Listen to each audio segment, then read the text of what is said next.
John 9. Jesus heals a man born blind.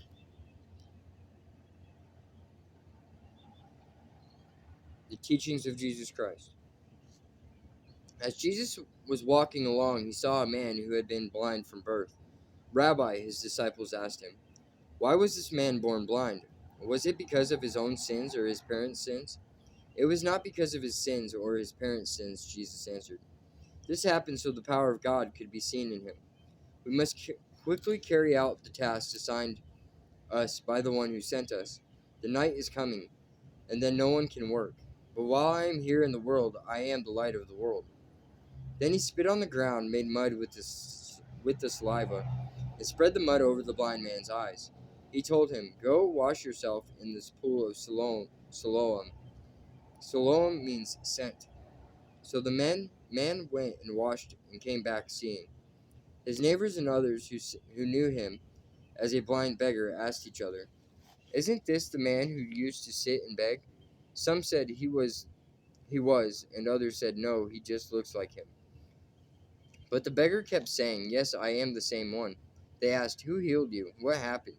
He told them, the man they called Jesus made mud and spread it over my eyes and told me, go to the pool of Siloam and wash yourself.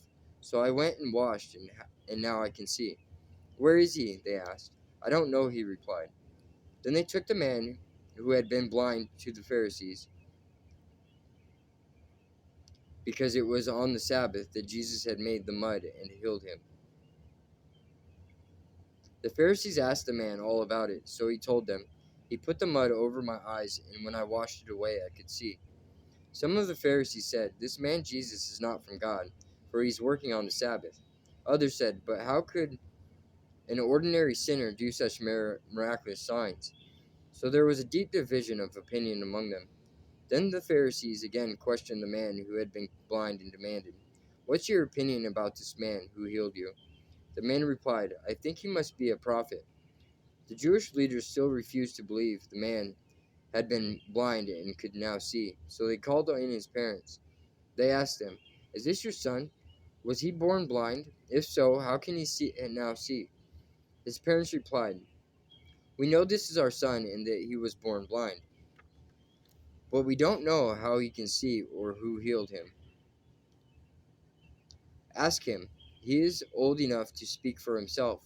His parents said this because they were afraid of the Jewish leaders, who had announced that anyone saying Jesus was the Messiah would be expelled from the synagogue. That's why they said, he is old enough, ask him.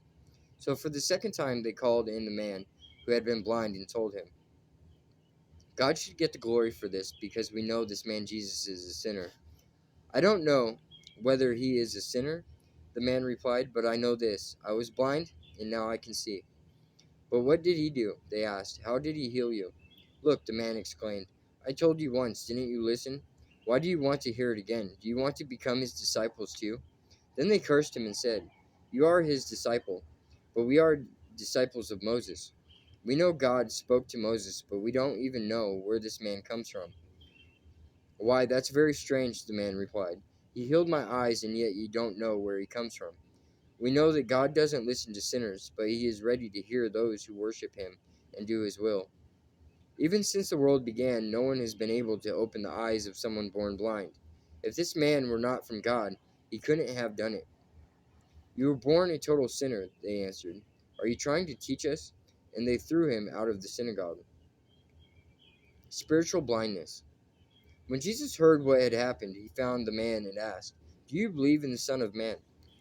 The man answered, who is he, sir? I want to believe in him. You have seen him, Jesus said, and he is speaking to you. Yes, Lord, I believe. The man said, and he worshipped Jesus. Then Jesus told him, I entered this world to render judgment, to give sight to the blind, and to show those who think they see that they are blind. Some Pharisees who were standing nearby heard him and asked, are you saying we're blind? If you were blind, you wouldn't be guilty, Jesus replied. But you remain guilty because you claim you can see.